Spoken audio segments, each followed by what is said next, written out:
इस वीडियो में हम देखेंगे और पढ़ेंगे पॉलीमॉर्फिज्म।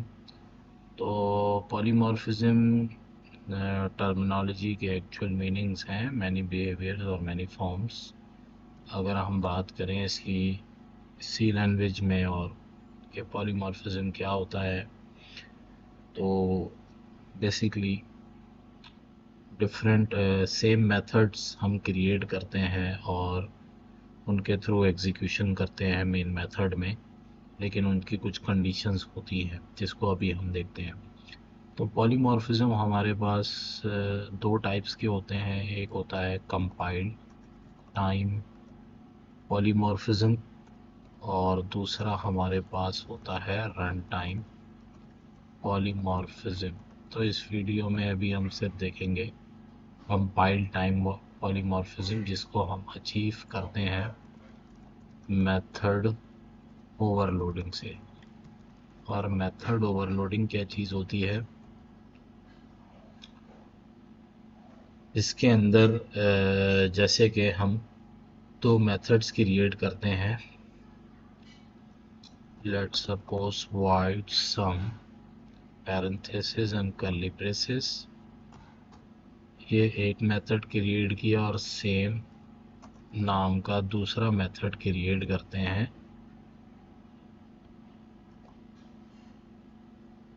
कर्ली ब्रेसेस और मेन मेथड में जाके इसका ऑब्जेक्ट बनाते हैं। तो क्लास है हमारी प्रोग्राम, एक object is equal to new program.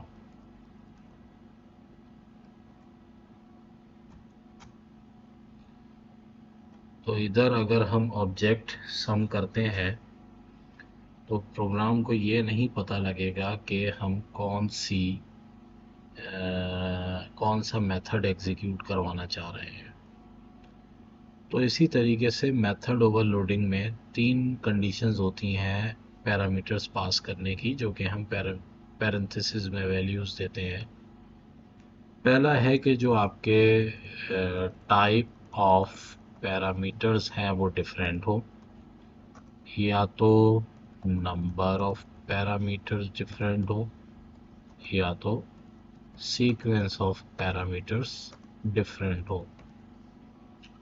तो हम पहले पहली कंडीशन को देख लेते हैं कि टाइप ऑफ पैरामीटर्स। अगर मैं पहले मेथड में एक इंटीजर पैरामीटर देता हूँ और इसको कमांड पास करता हूँ कि राइट लाइन ए प्लस बी कर दो, और दूसरे मेथड के अंदर एक फ्लोट पैरामीटर पास कर दो और इसको भी सेम कमांड देता हूँ कि इन दो वैल्यूज़ को ऐड कर दो। तो अब मेरे मेन मेथड एग्जीक्यूशन में जो सम है, इधर भी मुझे पैरामीटर देने होंगे, लेकिन जैसे ही मैं पैरामीटर दूंगा तो उसको खुद सेंस करते हुए प्रोग्राम मेरे मेथड को एग्जीक्यूट करेगा। अब अगर मैं इधर दो वैल्यूज़ देता हूँ जो कि इंटीजर्स हैं, तो मेरा दूसरा मेथड है जो कि फ्लोट पैरामीटर पास हुए हुए हैं, तो ये एग्जीक्यूट नहीं होना चाहिए और ये पहला मेथड एग्जीक्यूट होना चाहिए जिसमें इंटीजर पैरामीटर पास है। तो अगर मैं इसको प्ले करके देखता हूँ, सॉरी रीड मैंने नहीं किया, कंसोल डॉट रीड लाइन। अब मैं इसको देखता हूँ कि बिल्कुल ये मेरी 30 वैल्यू प्रिंट हो रही है, यानी कि मेरे दो इंटीजर ऐड हो रहे हैं, ये पहला मेथड एग्जीक्यूट हो रहा है। अब अगर इन्हीं वैल्यूज़ को मैं थोड़ा चेंज करके इसको मैं कर दूँ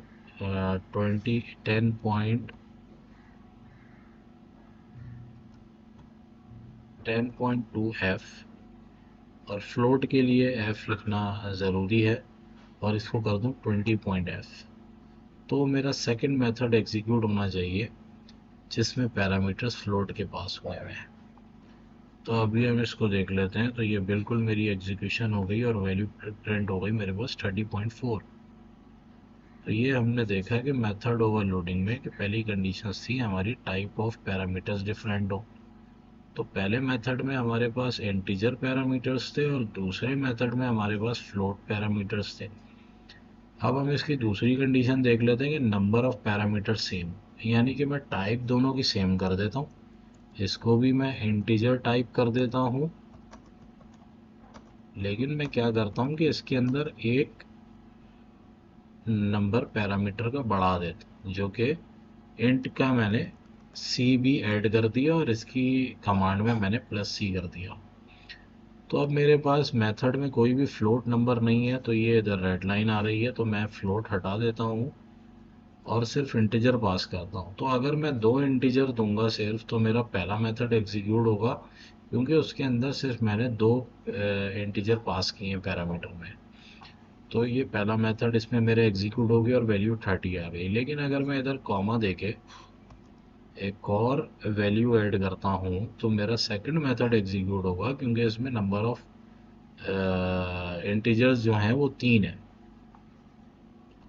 तो ये वैल्यू 80 आ गई, ये भी प्रिंट हो रही है, प्रोग्राम एग्जीक्यूट हो रहा है। तो हमने ये देखा कि अगर हमने नंबर ऑफ पैरामीटर्स डिफरेंट कर दिए, दूसरे मेथड में 3 नंबर कर दिए और पहले मेथड में हमने 2 इंटीजर पास किए, तब भी हमारी एग्जीक्यूशन हो सकती है। अब तीसरी कंडीशन है कि सीक्वेंस ऑफ पैरामीटर्स डिफरेंट होनी चाहिए, यानी कि अब अगर मैं इसको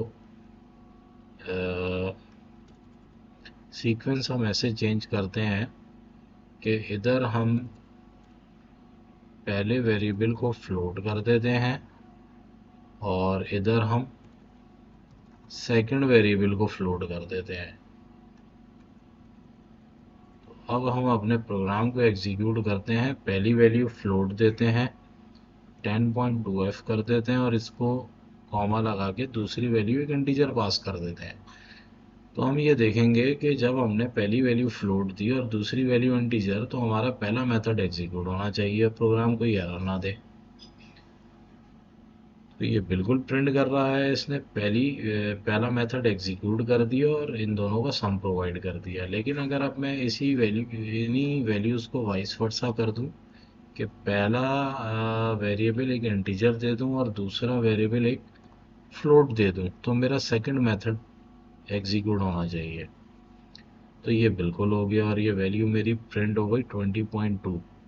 तो इस तरीके से हमने ये देखा कि मेथड ओवरलोडिंग होती क्या चीज़ है, कि हम जिसमें मेथड्स को एक क्लास में सेम मेथड्स क्रिएट कर सकते हैं, यानी कि सेम नाम के लेकिन डिफरेंट पैरामीटर्स के थ्रू हम एग्जीक्यूशन कर सकते हैं।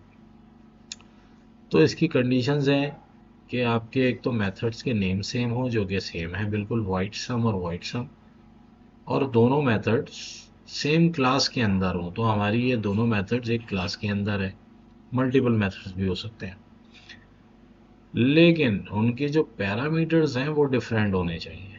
उनके पैरामीटर्स में क्या डिफरेंसेस होने चाहिए, या तो उनकी टाइप अलग अलग हो, जो कि हमने पहले देखा कि पहला मेथड हमने उसमें पैरामीटर इंटीजर पास किए थे और उसके दूसरे मेथड में हमने फ्लोट पास किया था।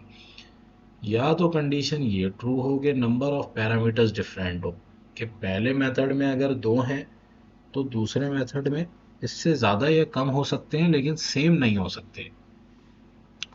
इसी तरीके से सीक्वेंस ऑफ पैरामीटर्स डिफरेंट हो, या तो के इंटीजर और फ्लोट के डिफरेंसेस हों, कि अगर उसका पहला नंबर फ्लोट है तो इसका पहला नंबर फ्लोट ना हो, या तो इंटीजर हो। तो वो भी कंडीशन हमने करके देखी, प्रोग्राम एग्जीक्यूट हो रहा है।